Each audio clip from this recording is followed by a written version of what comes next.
I have worn this shirt in so many videos, but I love this shirt. I love this shirt. Hello everyone, my name is Daniel and welcome to day 15 of my 25 days of Christmas tech gift ideas. If you can tell from the excitement, we're talking about something that I can really get behind because I'm really obsessed with this stuff, and we're talking about camera lenses today. If you know anyone that has a camera, they're excited about taking pictures, I'm gonna give you some tips and ideas that makes you really look like you know what you're doing, so that you can get a good gift for them and something that they're really going to appreciate. When buying a lens, I say this on my channel every single time, I really need to do a video on this, and I'm going to towards the beginning of the year. I have a lot of stuff planned for this channel, but one of the things that you actually really need to pay attention to, number one, obviously you need to pay attention to the length of the lens, and by that I mean what millimeter it is. The one that I'm shooting on right now is a 16 to 50 millimeter lens with optical steady shot. That's actually the lens that came with the camera. I haven't felt the need to buy another lens yet, although that's also in progress.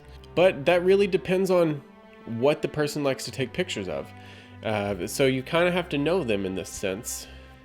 If they don't have a lot of room to take photography in, or if they're filming in a very short space, then you're going to want something with really low millimeters. The lower the millimeter, the more wide angle that you're going to have. So like say 10 to 16 millimeters is a pretty wide angle, and I could probably take that camera and put it like this close to me and it's going to look like I'm in a big space. If they have a lot of room, I actually do recommend getting the biggest millimeter possible that fits their needs, not just the biggest millimeter possible. That would be really bad.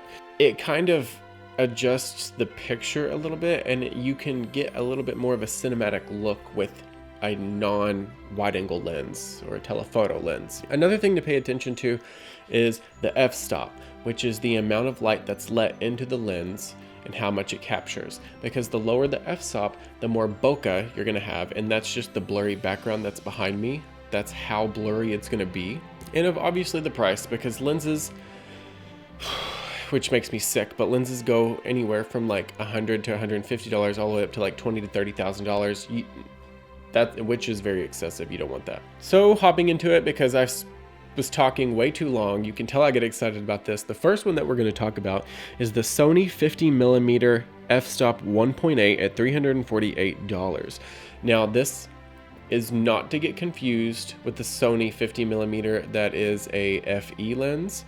This one is the OSS lens, which means optical steady shot. It stabilizes it in camera for you so that you're not showing you're shaking or anything like that. If you have a smaller camera that does not specifically say full frame, then the crop is going to make it like 75 to 80 millimeters, and that's a really long distance, so you want to be careful with that. And an f-stop is of 1.8 is going to make it really blurry in the background. It's going to let a lot of light in, which is really good. You want that. You want to be able to adjust that.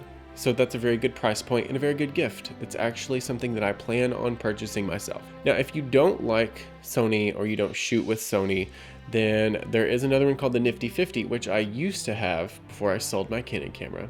Sad day. But this is the Canon EF 50mm f-stop 1.8, also at $125. Now this one is very much on the opposite end of the price point, but another thing to note, since I used to own this camera or this lens, the autofocus is so loud you probably can't even film video with this if you really wanted to, because of the fact that all you're going to be able to hear is the lens adjusting instead of you speaking. Now, if you want to film on manual focus and adjust it before you start filming, you'll be fine. Now let's go back to Sony for the next one. This is the Sony 18 to 105mm G lens at an f-stop of 4 for $598.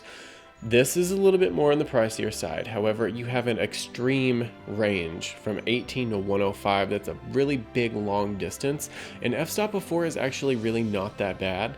If you're filming outside, you're not going to have a problem at all. If you're trying to film in low light spaces, however, it's going to be a little bit more blurry, and your blacks and darks inside of the video or photo is going to have a grain to it that's not very attractive in a photo, and you don't want that.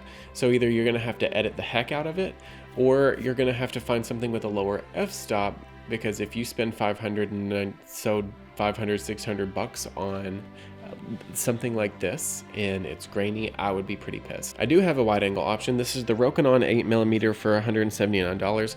I did have this version with my Canon camera, and one of the things that I really like about Ronin, they make the same type of lens with just a different mount at the end.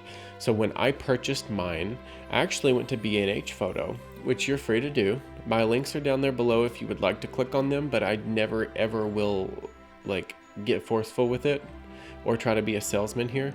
But one of the things that I really did like was the fact that I could click on the lens I wanted, and then there was different options.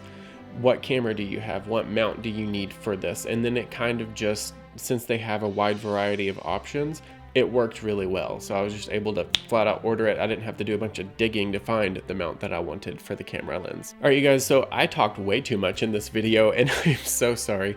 But I mean, it's my channel and I wanted to give you guys solid advice on something that I was knowledgeable of. You will get way more detailed videos of this next year. However, links to everything I talked about is in the description box below if you would like to purchase this, if you're watching on YouTube. If you're watching this on Facebook or Instagram, they're above you or in my bio box. Again, be sure to like this video, comment, subscribe. That is a mouthful. I love you guys so much. I will talk to you in the next video. Bye.